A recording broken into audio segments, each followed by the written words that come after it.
Hello दोस्तों, आज हम एसएससी सीजीएल मेंस 2024 के अर्थमेटिक के मॉडरेट सवाल करवा रहे हैं।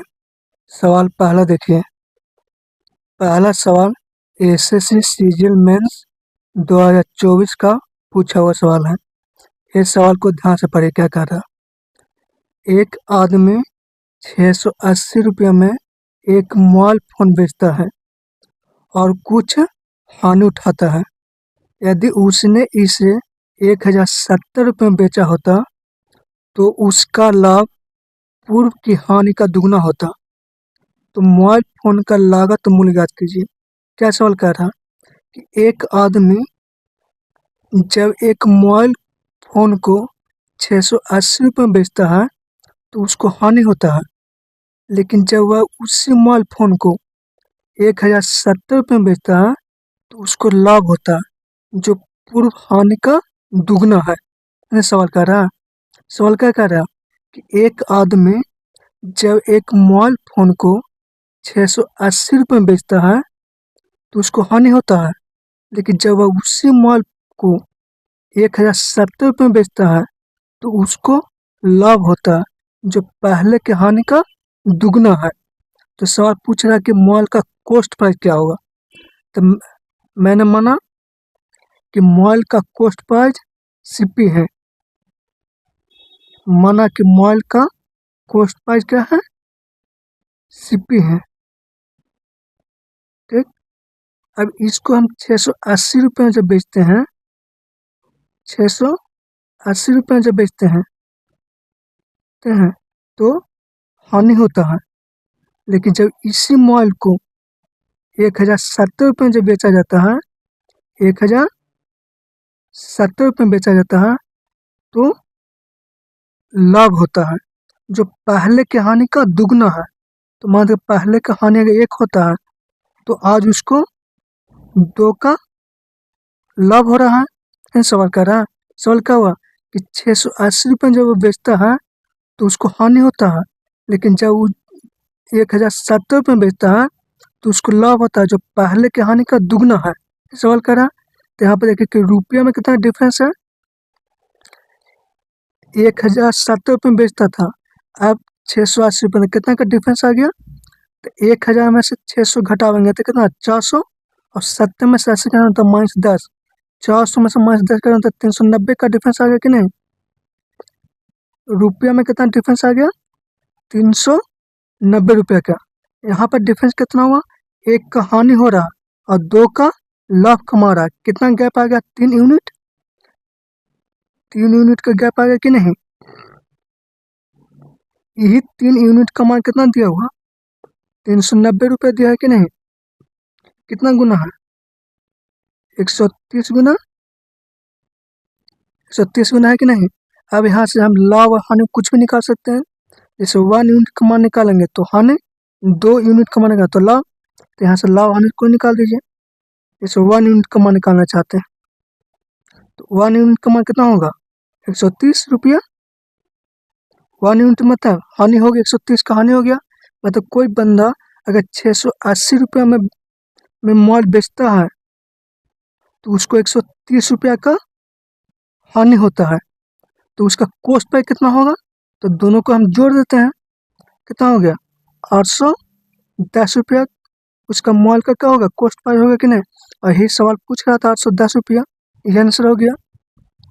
सवाल दूसरा देखिए। दूसरा सवाल, ये सवाल भी एसएससी सीजीएल में 2024 का पूछा हुआ सवाल है। ये सवाल भी बहुत अच्छा है। इस सवाल को ध्यान से पढ़िए क्या कह रहा। 51 रुपये प्रति किलोग्राम मूल्य वाले 8 किलोग्राम मक्के को 68 रुपये प्रति किलोग्राम मूल्य वाले 9 किलोग्राम मक्के के साथ मिलाया जाता है, तो मिश्रित मक्के का प्रति किलोग्राम औसत मूल्य कितना है। ये सवाल कर रहा है। सवाल क्या कर रहा है कि 8 किलो मक्के को 51 रुपये प्रति किलोग्राम मूल्य वाले के साथ मिलाया जाता है, तथा 9 किलो मक्के को 68 रुपये प्रति किलोग्राम मूल्य वाले के साथ मिलाया जाता है। तो पूछ क्या रहा कि जब दोनों मक्के को मिला दिया जाता है तो 1 किलो मक्के को कितने रुपया होगा, है ना, पूछ रहा है। सवाल क्या कर रहा कि 8 किलो मक्का को 51 रुपये प्रति किलो मूल्य वाले के साथ मिलाया जाता है तथा 9 किलो मक्का को 68 रुपये प्रति किलो मूल्य वाले के साथ मिलाया जाता है। तो पूछ क्या रहा कि जब दोनों मक्कों को हम मिला देते हैं तो 1 किलो मक्के का मूल्य कितना रुपया होगा। मतलब यहाँ से हमको ओवरऑल पूछ रहा, तो ओवरऑल कैसे निकलेगा, डिविजन से। डिविजन लागू कर दीजिए। क्या कह रहा कि 8 किलो मक्का को 51 रुपये के हिसाब से बेच रहा है और 9 किलो मक्का को वो 68 रुपये प्रति किलोग्राम के हिसाब से बेच रहा है। दोनों का रेशियो तो यहाँ 68 का लिख सकते हैं, 51 + 17 लिख सकते हैं कि नहीं। ओवरऑल निकाल रहे हैं तो ओवरऑल कितना होगा, डेविएशन। यहाँ भी 51 रुपया, यहाँ भी 51, तो ओवर तो 51 रुपये तो होबे करेगा। उसके साथ क्या होगा, 70 रुपये है एक्स्ट्रा, तो 70 को 9 से गुना कर देते हैं। 17 गुना 9। अभी सबको इक्वल भाग में बांट दीजिए सभी के बीच, तो 8 और 9 17, तो 17 को इक्वल भाग में बांट दीजिए, कितना हो गया 51 + 9 60 रुपया। 60 रुपया आ गया कि नहीं। तो यही सवाल हो गया कि दोनों को मिलाकर वह 1 किलो 60 रुपये का होगा कि नहीं। तो आंसर पूछा था 60 रुपये, आंसर हो गया। सवाल तीसरा देखिए। सवाल क्या तीसरा कर रहा है, ये भी सवाल एसएससी सीजन में 2024 का पूछा हुआ सवाल है। सवाल क्या कह रहा कि दो मित्रों की आयु का अनुपात 4:3 है, जो 4 वर्ष बाद 6:5 हो जाता है। अब से 22 वर्ष बाद उनकी आयु का योग कितना होगा। इन सवाल क्या है कि दो मित्र हैं, उनके आयु का अनुपात 4:3 है, लेकिन 4 वर्ष बाद उनके आयु का अनुपात 6:5 हो जाता है। तो सवाल पूछ क्या रहा है कि 22 साल बाद उनके आयु का योग कितना होगा। इन्हें सवाल पूछ रहा है। सवाल क्या है कि जैसे दो मित्र हैं, उनके आयु का अनुपात 4:3 है, 4 साल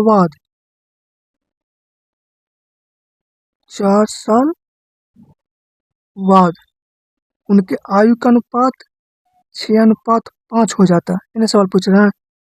सवाल क्या दिया हुआ कि दो मित्र हैं, उनके आयु का अनुपात 4:3 है, 4 साल बाद उनके आयु का अनुपात 6:5 हो जाता है। तो पूछा कि 22 साल बाद कितना होगा। तो पहले हम निकालते हैं कि दोनों के वर्तमान आयु का योग कितना होगा। तो यहाँ पर देखिए कि यहाँ से कितना उम्र बढ़ रहा है, 2 यूनिट। पहले 3 था, 2, कितना गैप है 2 यूनिट का। यहाँ भी 2 यूनिट का गैप है, मतलब 2 यूनिट आयु कितने साल में उसको बढ़ रहा है, 4 साल में बढ़ रहा है कि नहीं। यहाँ पर 2 यूनिट आयु कितने साल में बढ़ रहा है, 2 यूनिट आयु कितने साल में बढ़ रहा है, 4 साल में बढ़ रहा है कि नहीं। मतलब 2 यूनिट का मान कितना दिया हुआ है, 4 साल दिया है कि नहीं। यहाँ पर क्या 2 यूनिट आयु कितने साल में बढ़ रहा है, 4 साल में बढ़ रहा है, मतलब 2 यूनिट का मान 4 साल दिया है कि नहीं। तो हम निकालना क्या चाह रहे हैं कि इन दोनों के वर्तमान आयु का योग कितना होगा। तो दोनों के वर्तमान आयु का योग कितना है, 4:3, मतलब 4 तो 7 यूनिट है, तो 7 यूनिट का मान कितना होगा, 14 साल। 14 साल होगा कि नहीं।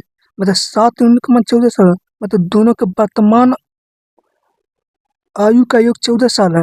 तो पूछा कि 22 साल बाद कितना होगा। तो मतलब पहला व्यक्ति अगर 22 साल उम्र बढ़ेगा तो दूसरा व्यक्ति का उम्र भी 22 साल बढ़ेगा, मतलब टोटल 44 साल में उसका उम्र बढ़ गया। मतलब पहला व्यक्ति का उम्र अगर 22 साल बढ़ेगा तो दूसरा व्यक्ति का उम्र भी तो 22 साल बढ़ेगा, मतलब टोटल 44 साल उम्र बढ़ गया। तो 44 साल जोड़ दीजिए, कितना हो गया 58 साल। मतलब 22 साल बाद उनकी आयु का योग कितना होगा, 58 साल। और यही सवाल पूछ रहा था 58 साल। सवाल चौथा देखिए। चौथा सवाल देखिए, ये सवाल भी एसएससी सीजीएल मेंस 2024 का पूछा हुआ सवाल है।